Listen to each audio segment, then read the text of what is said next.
Magandang umaga, hapon, gabi mga kaibigan.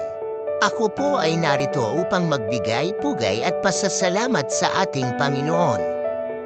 Diyos ng kabutihan at kabanalan, salamat po sa biyaya ng kalakasan at kalusugan na ibinigay mo sa amin. Dahil sa mga ito, kami po ay nagkakaroon ng kakayahang makapagtanim at makapagbungkal ng lupa. Sa bawat pawis at pagod, kami po ay nagiging mas matatag at handang harapin ang anumang hamon na dumating sa aming buhay.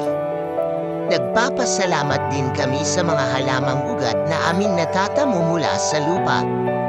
Ito po ang nagbibigay sustansya sa aming katawan, nagpapalakas ng aming kalusugan, at nagpapayaman sa aming buhay.